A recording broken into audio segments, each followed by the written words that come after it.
Welcome back, everyone. Great to be together for another week, Parshat Vaera. This week's Parsha begins with Hashem's revelation to Moshe again, telling him that he will be taking the Jewish people out of Egypt. There's an encounter between Moshe and Paro, and the rest of the Parsha continues with the first 7 of the 10 Makot, which Hashem inflicted on Mitzrayim. I want to begin with a high-level question. All of us are very familiar with these parashot in the beginning of Sefer Shmot, of course, because we read a lot of these psukim during the Haggadah on Pesach. When you are reading these parashot as part of our weekly Torah reading, do you read them differently than you read them on Pesach night, or you immediately go towards reading it the same way, obviously without as food, but do you go and read them the same way, or you treat them differently than you do on Pesach night? I just want to mention one a little bit annoying fact that actually on the Seder night, we use very scarcely the psukim in our parashot.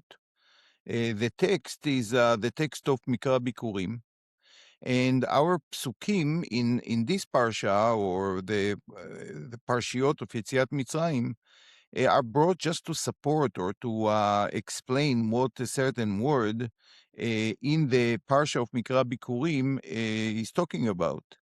And therefore, obviously, the story itself, as the Torah want to tell us, it's in this parsha and not in Leila Seder.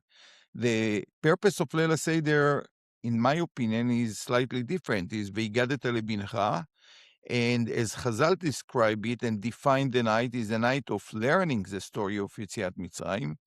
And learning the story, sometimes you actually don't want to see the movie, so to speak. You don't want to see the rich description that the Torah is giving us in this parashot. You try to find the nuances, a little detail that escape the reader upon first reading. So it's very different, actually, the way we read the Parshiot and we learn the Haggadah.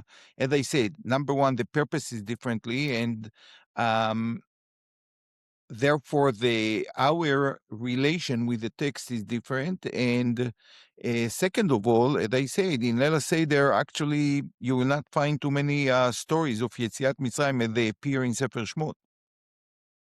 Yes, and just to expand on what you're saying, the majority or the core of the Seder night of Magid, which is the part of the Seder where we speak about the events that happened in Mitzrayim, actually comes from the end of the Torah, from the Parsha of Mikra Bikurim. A person is bringing their first fruits, and there's a text that the Torah tells us the person must say. And then person says the different texts that are relating to Yetziat Mitzrayim, but that person who's bringing the Bikurim, the first fruits, he's already bringing them in Eretz Israel. So that part of the Torah is already intended to be said in retrospect.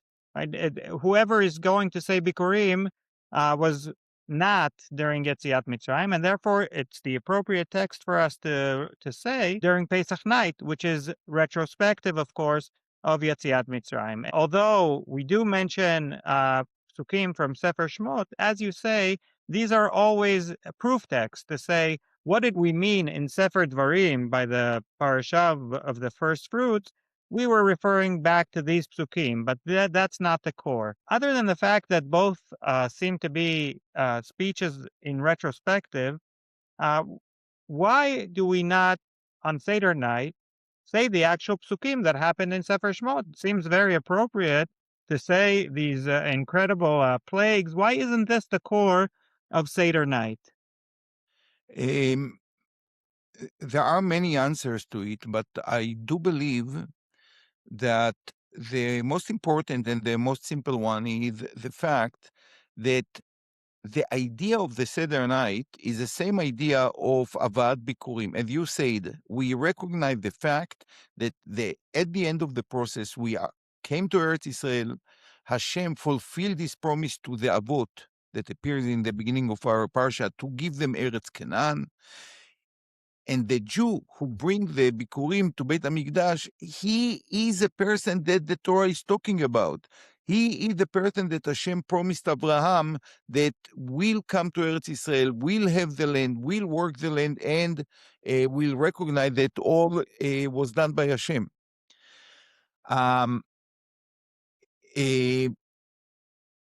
We need a text for the Seder night. The Torah just said, "V'higadet lebinecha," and the Torah gives some words of response to the son.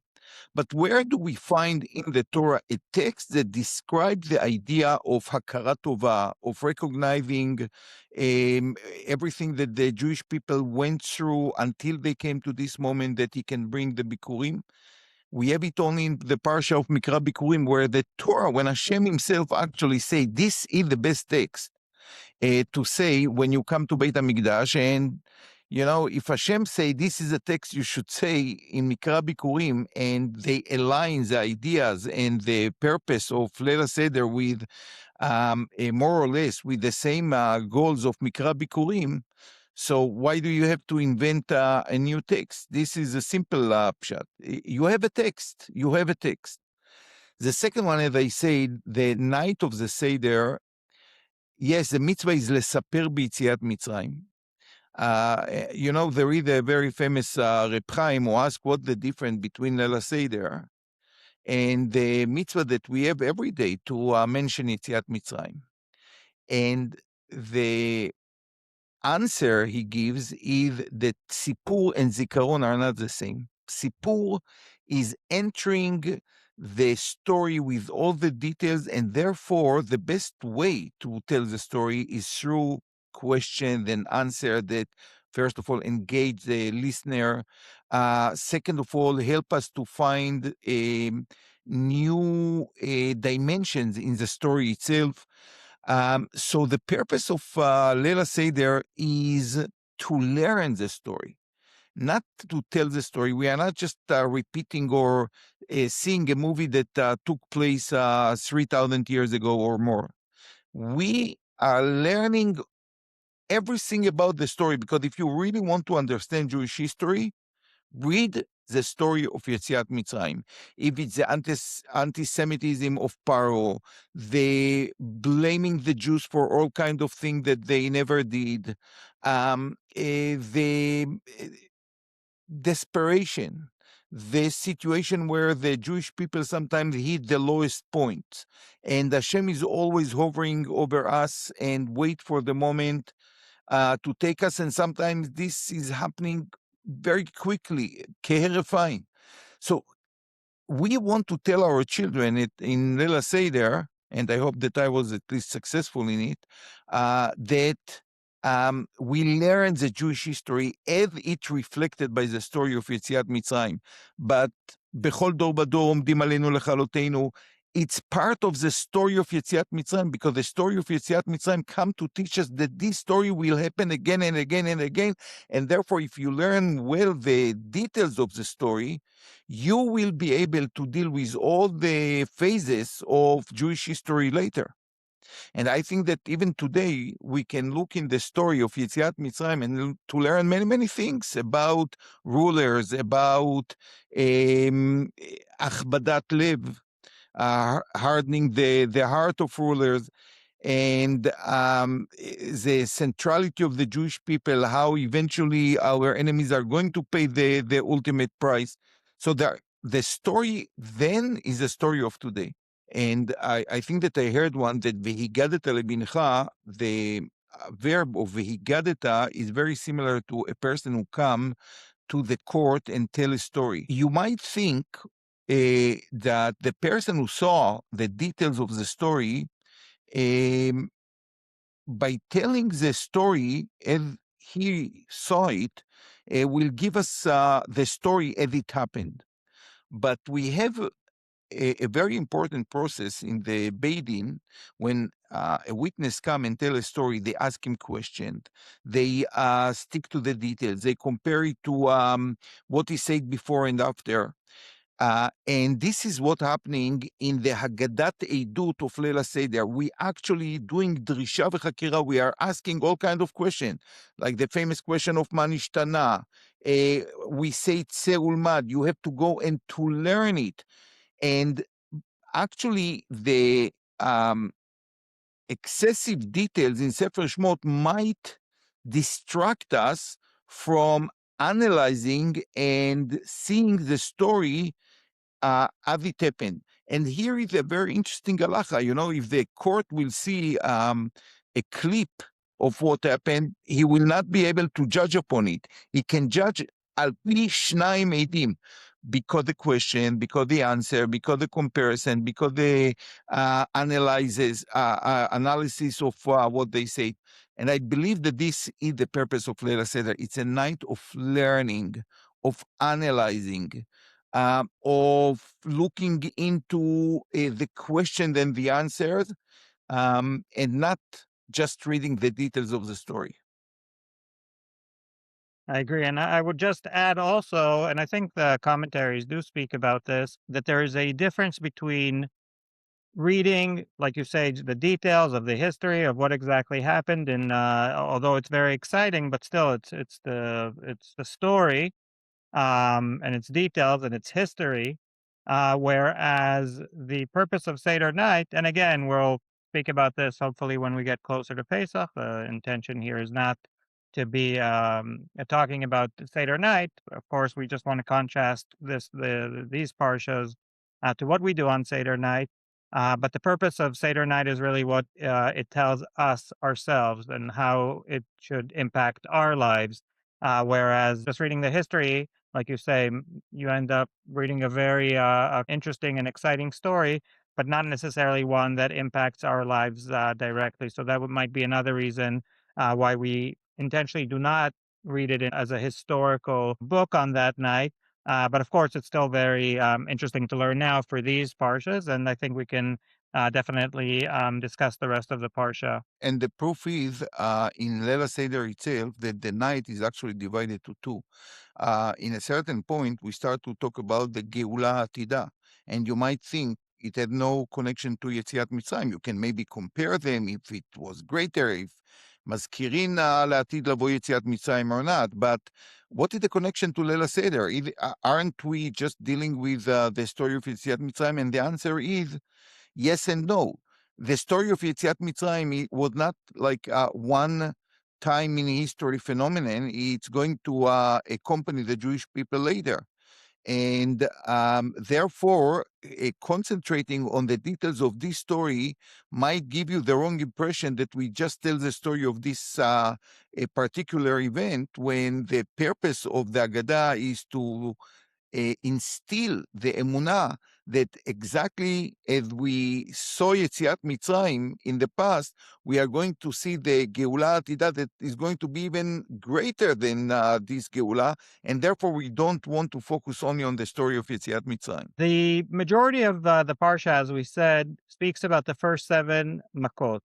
And what's interesting is that the Torah itself rarely actually refers to them as makot. There is otot, there is moftim, there is yad chazaka, there is shvatim. There's all kinds of words that the Torah uses to describe it, but not necessarily makot. And this is something that we find, just as an example, again, not an episode about Pesach, but we all call it Pesach, and of course we know that the Torah refers to it as Chag HaMatzot. The same idea. Sometimes we see that something in our vernacular is called a specific way, and then when you look at the Torah, you expect to see it all over the place. The 10 makos everywhere, and the Torah barely mentions it in the word makot. First of all, why is it that the Torah uses all these different words for the referring to what we call the 10 makot? And why is it that we refer to it as the 10 makot and not the 10 shvatim, 10 otot, etc.?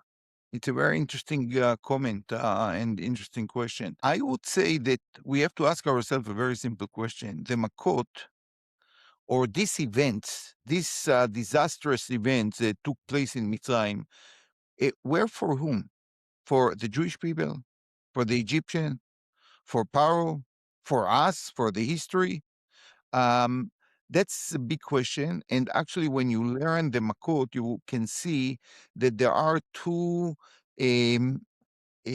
parallel directions in the Makot. One is to וגם את הגוי אשר יעבוד דן אנוכי. There is a din to the Egyptians for all the terrible things that they did to the Jewish people. And there is no question that these are makot. Makot is what we have in the Jewish law, malkot, that comes to punish and to finalize the din of the person who did a sin, who is a sinner, who did something that he shouldn't do. With it, there was otot umofet, otot umoftim.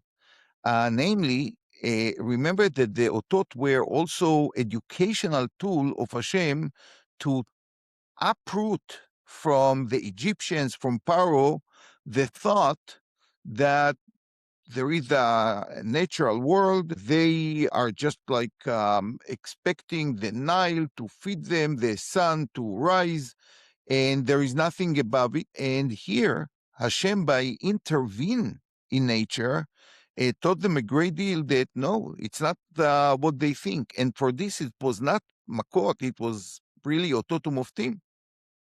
So it depends, I believe, on what angle you examine the makot. If you examine it from the aspect or from the angle of justice, it will be makot. If you look upon education and theology, it's going to be otot umoftim. If you think a little bit about it, it was not only for the Jewish people in Mitzrayim.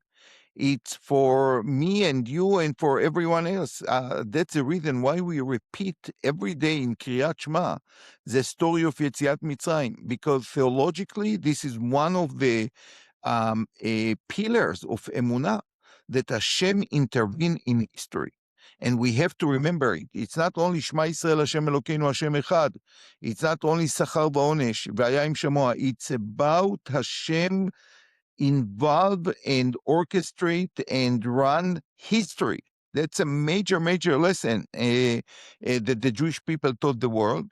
And the story of Yetziat Mitzrayim, the Makot, the leaving of Mitzrayim, the defeat of Paro on Yam Suf, all these come to teach us that Hashem ran history. Thank you, Abba, again, for a wonderful conversation about the Parsha. A little bit shorter this week, but hopefully, I don't think we'll get too many complaints about that. And Shabbat Shalom. שבת שלום, אחד המרבה, אחד הממית, ובלבד שיכוון מכל השמיים. Shabbat Shalom.